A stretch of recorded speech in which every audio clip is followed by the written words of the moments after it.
Ben Arnold, field man for the local milk plant. And I want to tell you a story. The story of John Martin. You know, it's surprising how much you can tell about a man from some little thing. Like a mailbox, for instance. Well, it didn't always look this way. On a July afternoon, about 5 years ago, Judy, Martin's little girl, was standing near the mailbox, waiting and excited.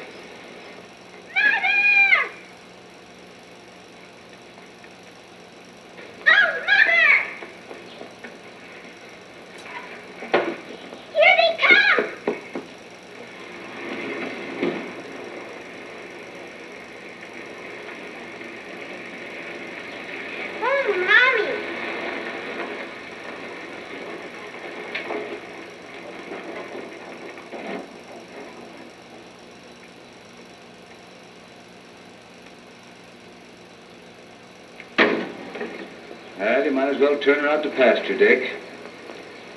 Dick. Okay, Dad.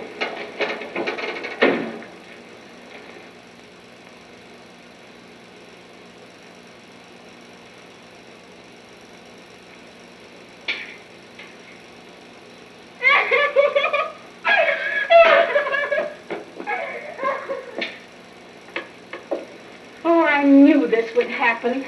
Yeah, too bad. How's Dick? Didn't say a word all the way home. Of course, it's just his first 4-H show. I know, but he worked so hard. Sure had that heifer in fine condition. Just wasn't good enough, I guess. She didn't even win a ribbon. Well, we all have to be good losers. What you need is a good supper. I'll have everything ready in a few minutes. Oh, that old kitchen pump's acting up again. Will you give me some water, John? Sure. John worked hard. He was a good farmer and a good father. It hurt him to have Dick and Judy so disappointed.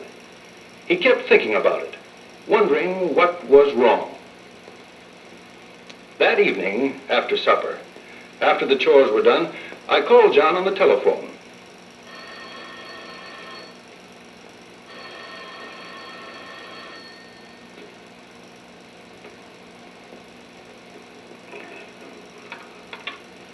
Yes? Hello? John, this is Ben Arnold. Hello, Ben. I saw Dick's face this afternoon when the ribbons were passed out. Yeah, I guess Dick had his hopes up too high. Maybe. But I got an idea for you. I'd like to talk it over if you don't mind. No. Glad to see you, Ben. Anytime. Okay. Tomorrow morning I'm going over to Frank Butler's farm. I'll stop by on the way. So long. Goodbye.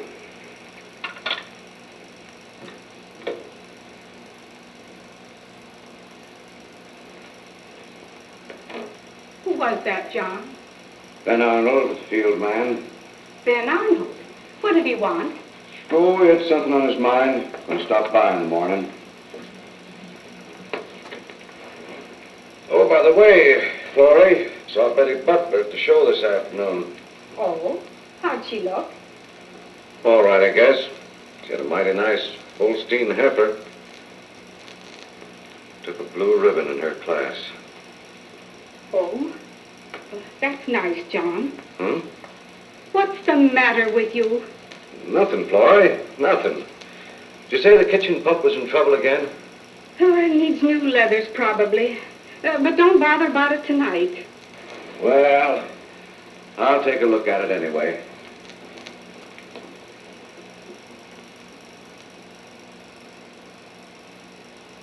They'd had a lot of trouble with that pump.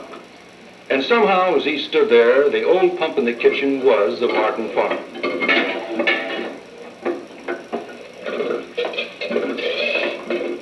Work, and not too much to show for it. I don't think John slept well that night, because when I saw him next morning, he was out of sorts. Morning, John. Morning. What's on your mind? I'm on the way over to the Butler farm. But maybe you'd like to come along. Why? What's going on over there? Oh, I just thought you might be interested in looking over his herd with me. The vocational ag teacher and his boys will be there with the county agent. No, too busy. Haven't got time this morning. Kind of touchy this morning, aren't you, John? I don't want to listen to no lecture. I've stood on my own 2 feet for a long while. It isn't a lecture, John. It's a class on judging. Oh, I see. I thought maybe you'd be interested. I imagine Dick would be. Dick? Yeah. Guess he would have died. I'd be glad to take Dick along, too. Well, I guess we can find time. Always learn something. Just a minute. Dick! Oh, Dick, come here. You see, my idea was to show Martin the Butler farm. It was a good example of what the Dairy Herd Improvement Association could do for a farmer. But when we got there, Mark Russell, the county agent, was pointing out the fine points of a cow for the vocational agricultural class. We joined the group and listened. You judge a cow by the job she has to do. This cow converts about 5 tons of feed into 10,000 pounds of milk and 400 pounds of butter fat in 1 year. It takes a big, strong animal to do all that work, so size is important. Notice the long barrel and the well-sprung ribs, which give the barrel width and depth. She needs a long, level, and broad rump. And she needs an efficient udder, large and attached well forward. The 4 quarters of the udder should be about equal in size. The teat should be equal in size and evenly spaced. The udder should be pliable, not fleshy. Now, a deep-swinging udder is hard to milk and is easily injured. So, the udder floor should be level. Now, the rear udder should be wide, firm, and high with wide attachment. All right? Now, think for a minute. Suppose I showed you another cow, a cow that looked just like this one. Could you tell for certain that she was a good milk producer? No. Yes. No, you couldn't be positive. There's only one sure test. What would you say, Ben? I'd say it's easy to be fooled, unless you have a record of the cow's milk production. That's the only way I know of.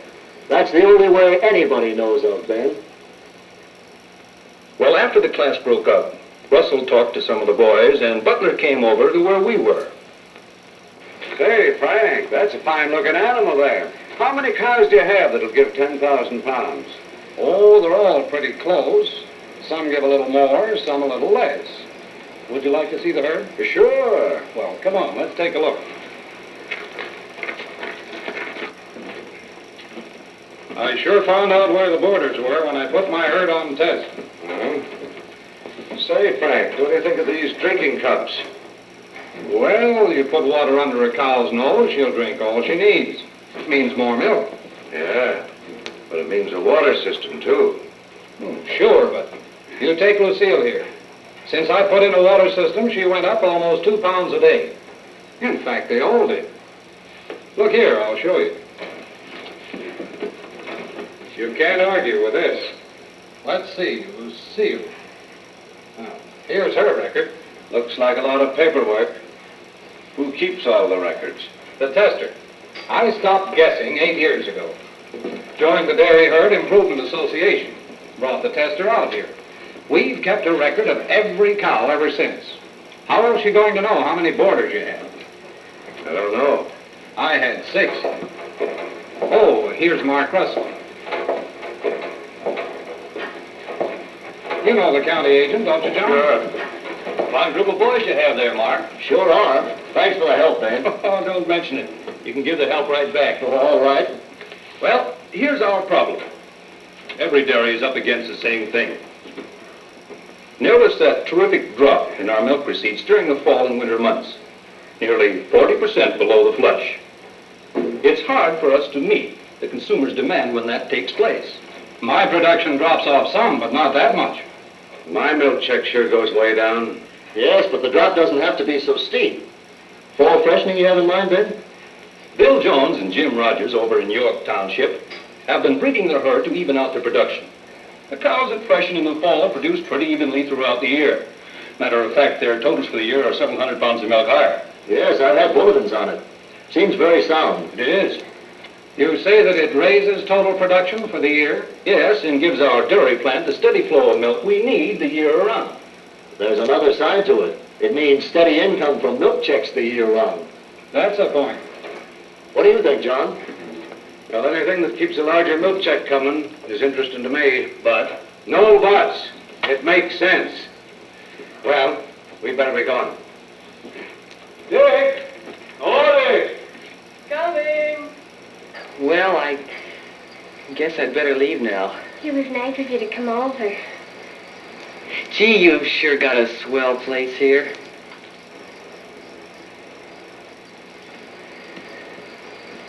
What you looking at? You. Gee, Betty. What? Oh, nothing. But I'll be seeing you. Bye. on the way back, we talked some more about better breeding and the place of the DHIA in building up a good dairy herd. Dick said something, too, about taking vocational agriculture when he got into high school. John didn't say anything then, but the next morning he called me. He made up his mind. He was finally interested in the DHIA. He wanted to get rid of the guesswork. So we started looking around, checking. His pastures were in good shape, and he knew his feeding pretty well. I could tell from the way he talked and from what I saw that his wasn't a feeding problem. I had a pretty good hunch what it was, but I wanted John to find out for himself. Now, by this time, I hope to be doing a little better next year. What kind of bull have you been using? Oh, I've been picking them up wherever I get a good buy. There are 3 daughters of the bull I sold last year. What would you say they averaged? Oh, about 5,000 pounds a year. Have you got a record of their production, John? No, but I can tell by the milk checks. The herd average is about 5,000 pounds. But these 3 that you just mentioned, they may be way down. Well, I don't know. That's just it. You can't tell without records. With your type of feeding, if you're like the DHIA members, you ought to hit 8 or 10,000 pounds.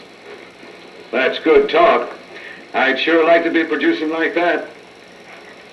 As you know, Butler and I started even about 16 years ago. No, I didn't know that. Yeah. Same kind of land, same size of farm. He hasn't worked any harder than I have. Well, it isn't just working. You hear him say he'd stopped guessing 8 years ago? That's what clicked with me.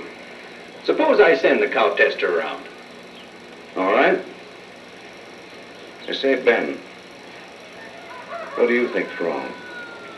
I'd say it's breeding, probably. But it'll take about a year before you can find out very much about your cows. It's been 16 years already. 1 more year isn't much time. About a week later, Ernie Nelson, the DHIA supervisor, started his monthly visits and went to work on the Martin herd. He weighed and recorded in a barn book the pounds of milk each cow produced. And he took samples night and morning from each cow. He made a record of the feed for each cow, how much hay and silage and how much concentrates. Each cow was fed according to the amount of milk she produced. Then he ran the butterfat test and figured out the details so John would have a permanent record. Pounds of milk, butterfat test, pounds of butterfat, value of the product, amount of concentrates, cost of grain, total feed cost, and the value of the product over the feed cost. Once a month, Nelson weighed and tested and recorded. And at the end of 1 year, there was no longer any question about where the trouble was. Well, there's no question about it. You've got 3 cows that are eating their heads off and not earning their feed. Yeah, gonna have to sell 'em. Get 1 or 2 real good cows so I can have the right foundation to start building on. Well, that's a good beginning. But what about the bull? You should have a good proved bull, or the son of a good proved bull, so you can keep on improving your herd. Sure, but what am I gonna do? I don't want another stockyard bull. I don't know where I'd find a proved bull, and if I did, Can't afford to buy one. You don't have to. No? If you join the Artificial Breeding Association, you could have the service of some of the best bulls obtainable. And you wouldn't have to keep a bull on your place either. Oh, I've heard a lot about artificial breeding associations, but, well, I had a bull and just never thought much about it. The first association was formed in New Jersey back in 1938. About 6 years later, Rutgers University made a survey to see if it worked. Well, starting with good dams, the first generation of artificial daughters produced almost 10% more milk and 14% more butterfat over their dams. Put that in your milk check and spend it. What's more, tens of thousands of dairymen have their herds in the artificial breeding program already. And more are coming in all the time. Well, how come Butler has a bull then? Well, they had no artificial associations when he bought his bull. Well, I gotta make my herd good enough to buy me a water system and make some other improvements too. I don't know that I've got any choice. So let's get started, and I'll be on my way. John Martin was on his way. He sent his bull to the stockyards, sold the 3 boarders, and replaced them with 2 cows with good production records. John started slow, but when he got going, he was thorough. He was going to get results or know why. And the next few years, things began to happen on that farm.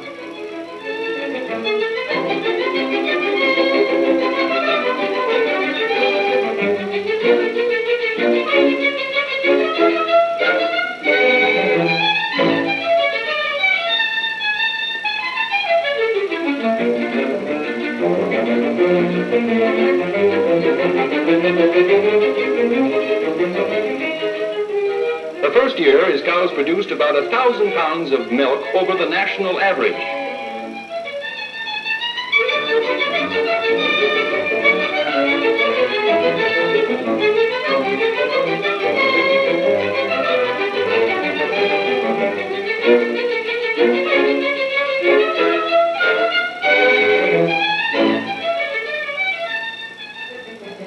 The second year saw his milk check steadily get bigger.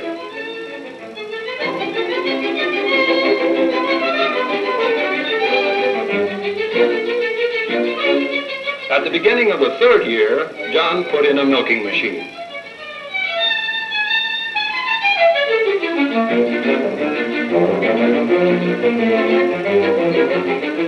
At the end of the third year, he was producing 7,500 pounds of milk and 300 pounds of butterfat per cow.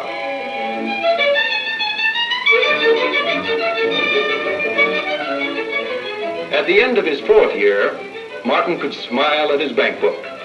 Why not? That kind of progress would make anybody feel good.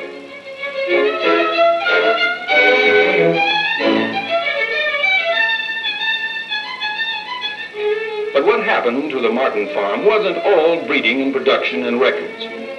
John decided Florence had fussed with that old pump long enough. They finally got a water system.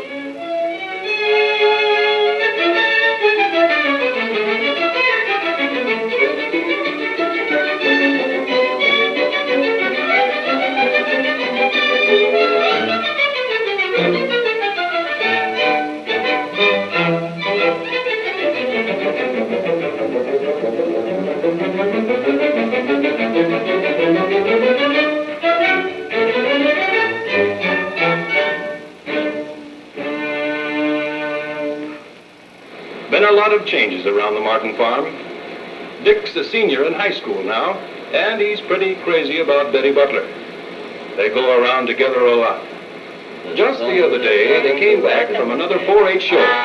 They were in high spirits. Folk are all singing so merry and gay. Hi-ho, come to the fair, the fair. How do you feel, Dick? Wonderful. Gee, Dick, I think the heifer's good enough to enter in the state fair. Oh, I'll say. And look at the sire. Gee, the dam's the best producer in the herd. She ought to be good. The sun is a-shining to welcome the day. Hi-ho, come to the fair. Hello there, son. Hi, Betty. Mr. Martin, looky. Well, that looks like a blue ribbon. Yeah, it is. First prize. Oh, it was close, Dad, but we won. So I see. Well, aren't you going to say something? Aren't you excited? Oh, I figured you'd come out all right. I've already said what I have to say. Take a look at that.